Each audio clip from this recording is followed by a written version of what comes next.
बात मध्य प्रदेश की करेंगे, जहां मध्य प्रदेश सरकार ने हजारों कर्मचारियों को एक बड़ा तोहफा दिया है। तो वहीं भोपाल के एम्स अस्पताल में चूहे के बाद अब कॉकरोच से लोग परेशान हैं। इधर उज्जैन में एक दिल दहला देने वाली घटना सामने आई है, जहां घर में रखे गेहूं में डाला गया कीटनाशक मासूम बच्चों के लिए जहर बन गया। तो इधर मध्य प्रदेश में गर्मी ने अब तेवर दिखाने शुरू कर दिए हैं और पारा 40 के पार पहुंच चुका है। इधर नरसिंहपुर में समर्थन मूल्य पर फसल खरीदी शुरू न होने से जो किसान है वो परेशान है। तो छिंदवाड़ा में आर्थिक अपराध प्रकोष्ठ यानी कि ईओडब्ल्यू ने बड़ी कार्रवाई करते हुए रेड डाली है। इसके साथ आज क्या क्या हुआ मध्य प्रदेश में, खास देखिए इस रिपोर्ट में। मध्य प्रदेश के 40,000 कर्मचारियों को मोहन सरकार ने बड़ा तोहफा दिया है। मध्य प्रदेश के कर्मचारी का महंगाई भत्ता 5% बढ़ाया गया है, जिसका फायदा अप्रैल से मध्य प्रदेश के कर्मचारियों को मिलता दिखाई देगा। राज्य सरकार ने महंगाई भत्ता 5% बढ़ाने का फैसला लिया है। बढ़ा हुआ डीए अप्रैल 2026 की सैलरी से लागू होगा। हालांकि इसका लाभ 1 जुलाई 2025 से दिया जाएगा, यानी कर्मचारियों को एरियर भी मिलेगा, जो 6 किस्तों में भुगतान किया जाएगा। सरकार के इस फैसले से हजारों कर्मचारियों को सीधा फायदा मिलेगा। वहीं रिटायर्ड कर्मचारियों को एरिया का भुगतान एकमुश्त किया जाएगा। बता दें कि 7वें वेतनमान के तहत आने वाले कर्मचारियों का डीए पहले ही बढ़ाया जा चुका है। अब इस फैसले के बाद बाकी कर्मचारियों को भी राहत मिल गई है। महंगाई के दौर में डीए बढ़ोतरी को कर्मचारियों के लिए बड़ी राहत के तौर पर देखा जा रहा है। मोहन सरकार ने महंगाई भत्ते में बढ़ोतरी तो कर दी है। अब देखना होगा कि मध्य प्रदेश के कर्मचारियों की आर्थिक स्थिति में कितना सुधार होता है।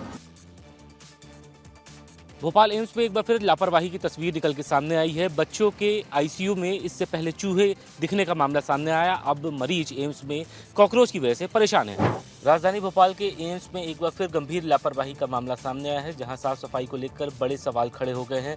सूत्रों और प्रत्यक्षदर्शियों के मुताबिक कुछ समय पहले आईसीयू में चूहों की मौजूदगी का मामला सामने आया था। अब वार्ड और एनआईसीयू के बाहर कॉकरोच नजर आ रहे हैं। अस्पताल में भर्ती मरीजों के परिजन, जिसमें महिलाएं, छोटे बच्चे और बुजुर्ग शामिल हैं, इन्हीं हालातों के बीच रुकने के लिए मजबूर भी हैं। गंदगी और कीटों की मौजूदगी ने उनकी परेशानी बढ़ा दी है। परिजनों का आरोप है कि नियमित साफ सफाई तो की जाती है, लेकिन कॉकरोच जैसी समस्या से निपटने के लिए कोई ठोस इंतजाम नहीं है। सवाल जायज है। एम्स प्रबंधन पे कई सवाल उठ रहे हैं। इससे पहले चूहे वाली घटना हुई, फिर बाद में कॉकरोच वाली घटना हुई। ऐसे में सवाल यह है कि सिस्टम इतना लापरवाह क्यों है, क्योंकि जहाँ पे मरीजों का इलाज होना चाहिए वहाँ पर इतनी गंदगी क्यों है कि कॉकरोच चूहे वहाँ भटक रहे हैं। से एक चौंकाने वाली खबर सामने आई है, जहां एक मजदूर की संदिग्ध परिस्थितियों में मौत हो गई। कई दिनों तक शव घर में ही पड़ा रहा और हैरानी की बात यह है कि पूरे मामले का खुलासा बच्चों के जरिए हुआ है। इंदौर के चंदन नगर इलाके में एक सनसनीखेज मामला सामने आया है, जहां एक मजदूर की संदिग्ध हालात में मौत हो गई। बताया जा रहा है कि मृतक का शव कई दिनों से उसके घर में ही पड़ा हुआ था। इस दौरान शव को नुकसान पहुंचा था, जिससे स्थिति और भी गंभीर हो गई। घटना का खुलासा बेहद हैरान करने वाले तरीके से हुआ। गली में खेल रहे बच्चे जब गेंद लेने घर के अंदर पहुंचे तो उन्होंने शोर मचाया, जिसके बाद आसपास के लोग मौके पर पहुंचे और पूरे मामले की जानकारी सामने आई। फिलहाल पुलिस इस मामले को संदिग्ध मानकर हर एंगल से जांच कर रही है। पुलिस को पोस्टमार्टम रिपोर्ट का इंतजार है, जिसके बाद ही मौत की वजह सामने आएगी। मध्य प्रदेश में गर्मी का तेवर देखने को मिल रहा है।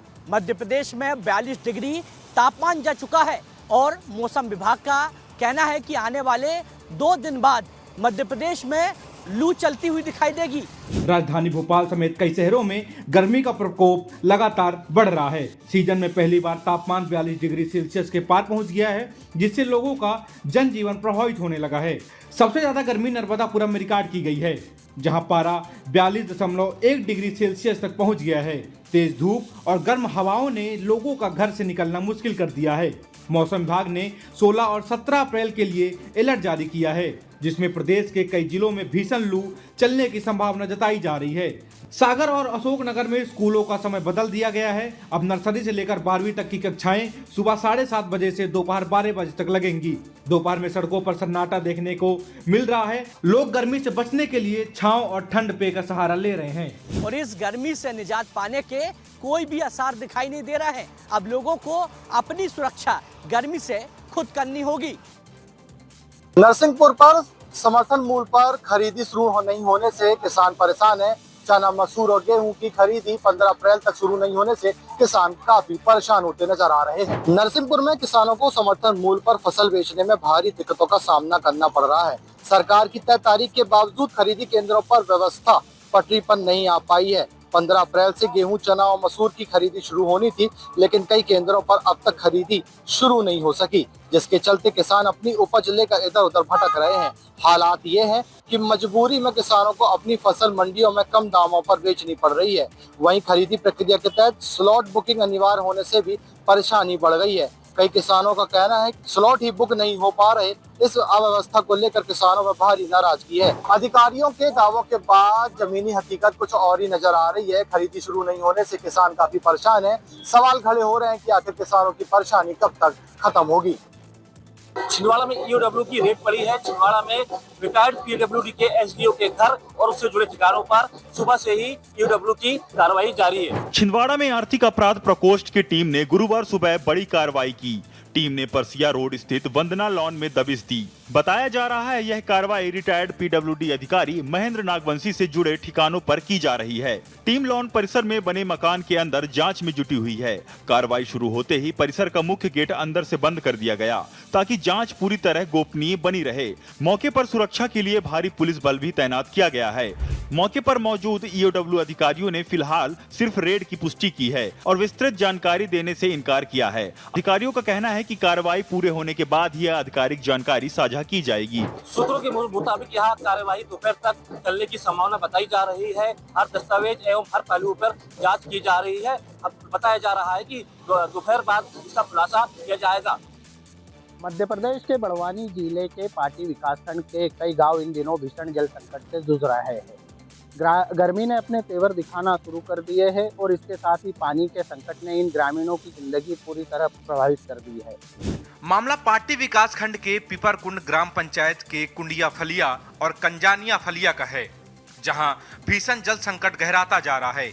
इन आदिवासी बहुल्य इलाकों में ना तो पर्याप्त हैंडपंप है और ना ही नल जल योजना का सही लाभ मिल पा रहा है। मजबूरी में ग्रामीण कुओं, नालों और नदी के किनारे गड्ढे खोदकर रिसते हुए गंदे पानी को छान कर पीने को मजबूर हैं। हालात इतने खराब हैं कि यह पानी न सिर्फ अस्वच्छ है बल्कि स्वास्थ्य के लिए बेहद खतरनाक भी माना जा रहा है।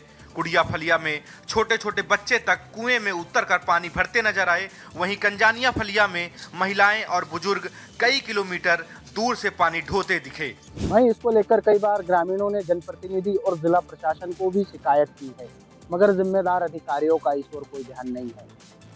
उमरिया से एक दिल छू देने वाला और रोमांचक दृश्य सामने आया है, जहां जंगल सफारी से लौट रहे पर्यटकों की नजर एक नन्हे बाघ शावक के ऊपर पड़ी, जिसे देखकर हर कोई ठहर गया। ये नज़ारा है बांधवगढ़ टाइगर रिजर्व के कोर एरिया का, जहां जंगल के बीच अचानक एक बेहद खास पल कैमरे में कैद हो गया। सफारी से लौट रहे पर्यटकों की नज़र फेसिंग के पीछे बैठे एक नन्हे बाघ शावक पर पड़ी। झाड़ियों के बीच छिपा ये शावक बड़ी मासूमियत और उत्सुकता से पर्यटकों को निहार रहा था। बताया जा रहा है कि शावक की उम्र करीब 6 से 7 महीने के बीच की है और वह फेसिंग के पीछे खुद को सुरक्षित महसूस कर रहा था। वाइल्ड लाइफ प्रेमियों ने इस खास पल को अपने कैमरे में कैद कर लिया। शावक को देखकर पर्यटक भी खासे उत्साहित नजर आए और इस दुर्लभ दृश्य ने सफारी के रोमांच को और बढ़ा दिया। ये नज़ारा न सिर्फ पर्यटकों के लिए खास है, बल्कि वन्य जीवों की मौजूदगी और उनकी सहजता को दर्शाता है। कुल मिलाकर बांधवगढ़ से आया ये नन्हा मेहमान हर किसी के चेहरे पर मुस्कान छोड़ गया।